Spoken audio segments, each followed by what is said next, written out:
तो अब नेक्स्ट जो कंटेस्टेंट हमारे साथ मौजूद है, जो पॉडकास्ट के मार्केट लीडर हमारे साथ मौजूद हैं, वो गनी उस्मान रियल एस्टेट से अशरफ भाई। अशरफ भाई से हम जो भी सवाल करेंगे वो बहुत तगड़े सवाल होंगे। तो अशरफ भाई आपसे तगड़े सवाल कीजिए।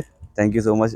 तो हमारा सवाल आपसे ये है कि नए नाज़िबात आप बताएं कि क्या पायनियर ब्रोकर में से जब नया नाज़िबात स्टार्ट हुआ तो नया नाज़िबात ओरिजिन में कैसे आया, कैसे स्टार्ट हुआ, फिर आप लोगों ने क्या रोल प्ले किया इसमें, और अब तक के नए नाज़िबात में क्या डेवलपमेंट आप लोगों ने देखी है।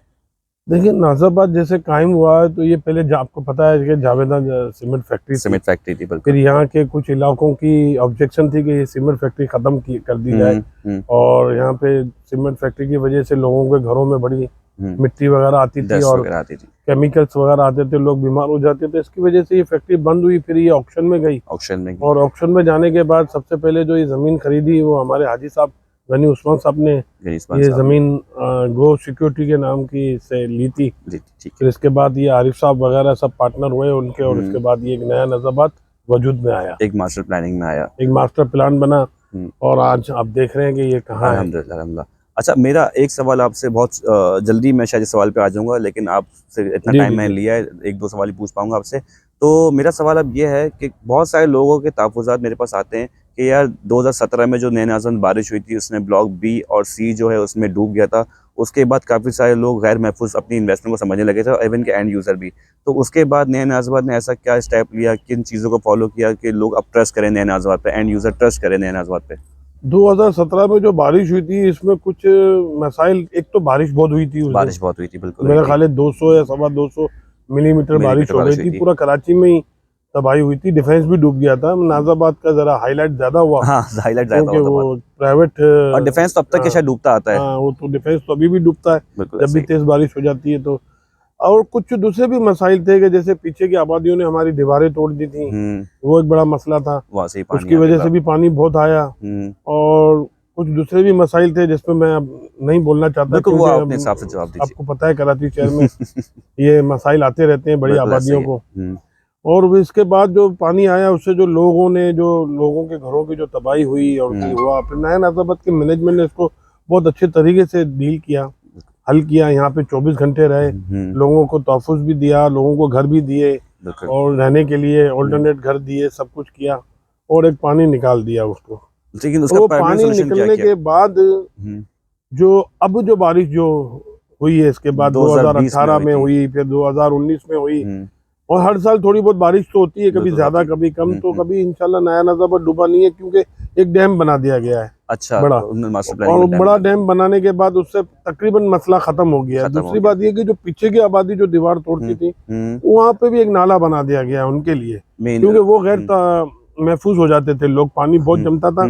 तो लोग वो डूबने के बजाय ये सोचते थे कि दीवारें तोड़ दी जाएं और ये पानी को कम किया जाए। तो उसकी वजह से नया नाज़िबाद को नुकसान होता था। तो वहाँ पे भी एक नाला बार बना दिया गया है, रेन ड्रेनेज सिस्टम पूरा नाले से मिला दिया गया है। अब उनका बारिश होती है तो उनका पानी उनके जरिए बाहर निकल जाता है, तो वो भी महफूज हो गए और नया नाज़िबाद भी महफूज हो गया। तो अब तो माशाल्लाह 2017 और 2023 और 24 आने वाला है, मेरा ख्याल 5-6 साल हो गए, 3-4 बारिश इसमें हो चुकी है। 3-4 बारिशें ये अल्हम्दुलिल्लाह बड़ा बेहतरीन है। अच्छा अशरफ भाई, एक सवाल मेरा और भी आपसे ये है कि 2016 में जो नए नाज़िबात मार्केट में थोड़ी सी बूम कर थी, काफ़ी यहाँ पर हाइप क्रिएट हुई थी, तो उसके बारे में आपसे पूछ रहा हूँ क्या वजह थी उस वक्त ऐसी। 2016 में जब सबसे पहले, एक तो मैं बता दूं कि सबसे पहले जो एस्टेट एजेंसी, जो नया नाज़िबाद ने पहली एस्टेट एजेंसी खुली वो गनी उस्मान रियल एस्टेट गो के नाम से। बिल्कुल, वो एस्टेट एजेंसी खोलने का मकसद यही था कि नया नाज़िबाद में उस जमाने में रीसेल नहीं हो रही थी, और कंपनी ने रीसेल पे बैंड भी लगाया हुआ था। जो अपने लोग थे इनके, जो एम्प्लॉय थे, क्योंकि उनका अपना माल बेचते थे, बिल्कुल ऐसे, तो लोग यहाँ पे फाइलें लेके घूमते थे कि हमारा माल कौन खरीदेगा। जिन्होंने इन्वेस्टमेंट की हुई थी, जिनको पैसों की जरूरत थी, वो अपने प्लॉट बेचना चाहते थे। तो इसके लिए फिर हमारे हाजी साहब, हाजी गनी उस्मान साहब और आरिफ हबीब साहब जो ये नया नाज़िबाद के चेयरमैन है, उन्होंने डिसाइड किया कि यहाँ एक एस्टेट एजेंसी खुलनी चाहिए। ठीक है, और वो एस्टेट एजेंसी माशाल्लाह हमारी गनी उस्मान रियल एस्टेट के नाम से खुली, और फिर हमने यहाँ पे रीसेल शुरू करी।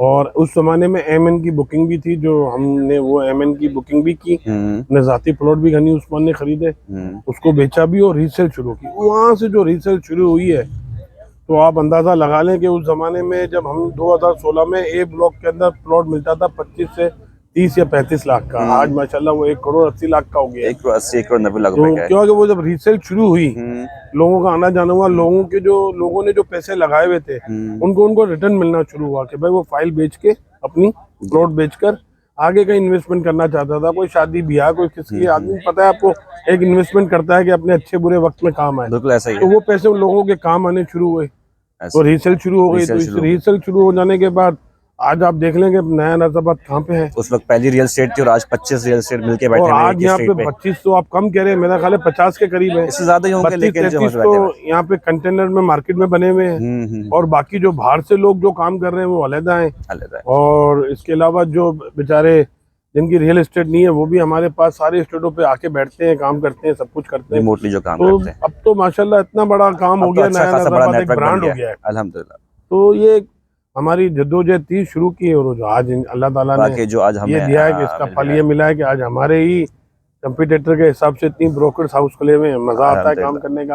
अल्हम्दुलिल्लाह, रिस्क का मालिक तो अल्लाह है। ऐसा ही है। मगर ये है कि खुशी होती है कि जो हाजी साहब ने, जो हमारे गनी उस्मान साहब ने जो बुनियाद रखी, वो आज सक्सेस हो गई। सक्सेस दे रही है। Thank you so much.